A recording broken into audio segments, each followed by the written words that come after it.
Os mestres taoístas, ao longo do tempo, eles sintetizaram em alguns símbolos todo tipo de configuração que pode acontecer de combinação dessas energias Yin e Yang.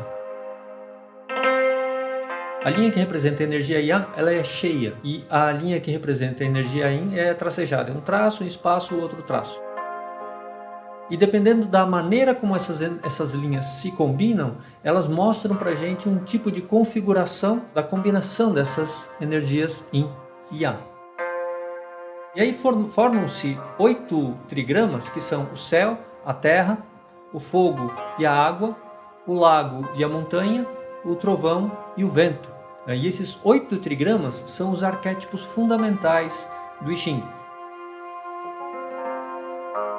A partir desses 8 trigramas, a gente tem a formação dos 64 hexagramas, que são símbolos que combinam os trigramas entre si.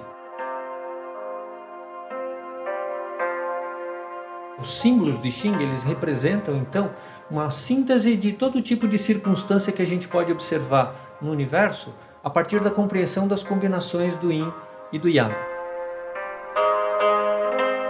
O I Ching ele é tanto uma filosofia que dá base a todo o pensamento taoísta e influencia todo o pensamento chinês e também da Ásia, mas também ele é usado como um oráculo para que a gente possa se orientar e se harmonizar melhor com a nossa própria caminhada, o nosso próprio destino. A lógica do I Ching é a lógica da natureza e por isso ela é muito acessível para todos nós. E com isso, né, o pensamento ocidental tem uma chance de olhar para essa naturalidade por uma outra perspectiva e aprender ainda mais, quebrando um pouco, às vezes, a rigidez que a gente cria em relação a dualidades. No pensamento do I Ching, a gente começa a amaciar isso, porque a gente percebe que o bom e o ruim depende da referência que a gente adota para avaliar se aquilo é bom ou ruim.